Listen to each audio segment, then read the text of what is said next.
मालकानगिरी जिला मोटू तहसिल अंतर्गत एमभी 79 अंचल में आज वन विभाग और स्वामी विवेकानंद युव संघ तरफ सबुज दिवस पालन अवसर में वृक्षरोपण कार्यक्रम अनुष्ठित हो जाइछि।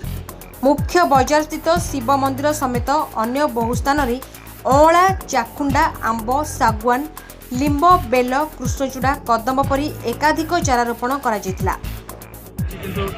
रोड साइड प्लांटेशन उपरे आमे फोकस करूनु तो से आम 79 जनसाधारण आमर प्रशासन सहयोग में ये कार्यक्रमटा करूँ जो कि आमर तहसीलदार सार आते आमर जो 79 जनप्रतिनिधि मैंने सहयोग करते दुकान वाला मेन रोड साइड जी अच्छा आमर मार्केट प्रेसिडेंट पब्लिक आम स्वामी विवेकानंद सोसाइटी जन अच्छे से सहयोग करते सब मिसेकी आम चाहूँ जमती कि लोक मान भर अवेयरनेस हो जे प्लांटेशन कहीं करवा आम जंगल गछ गुड़ा खाली जंगल थे हेन गछ गुड़ा भितर आमको रही अच्छे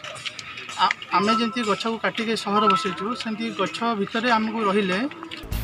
ଏହି ଚାରାରୋପଣ କାର୍ଯ୍ୟକ୍ରମରେ ବନ ବିଭାଗ ଅଧିକାରୀ ବଳରାମ ନାୟକ, ଫରେଷ୍ଟର ଶିବଜିତ ମଣ୍ଡଳ, ଡକ୍ଟର ଶ୍ୟାମପ୍ରସାଦ, ଉଚ୍ଚ ମାଧ୍ୟମିକ ବିଦ୍ୟାଳୟର ଅଧ୍ୟାପକ ଡକ୍ଟର ପ୍ରଶାନ୍ତ କୁମାର ପାଢ଼ୀ, ଯୁବ ସଂଘର କିଛି କାର୍ଯ୍ୟକର୍ତ୍ତା ଓ ଗ୍ରାମର କିଛି ବୁଦ୍ଧିଜୀବୀ ଏହି ବୃକ୍ଷରୋପଣ କାର୍ଯ୍ୟକ୍ରମରେ ଯୋଗଦେଇ ଶହ ଶହ ବୃକ୍ଷରୋପଣ କରିଥିଲେ। एक्चुअली वृक्षरोपण आमर मुख्य उद्देश्य थिला जोटा कि वन माने गछ तो वृक्षरोपण बहुत जगह होची आमे आज ये गोटे नूतन भाव में चेष्टा करूँ उद्यम थिला आमर जे सहरांचल जो भाया कंक्रीट जंगल धीरे धीरे हो जाऊँगी आमर गछ लोप पाई घर द्वार होकर कंक्रीट जंगल होची आमे चेष्टा करूँ सहर भितर केमी वृक्षरोपण कर।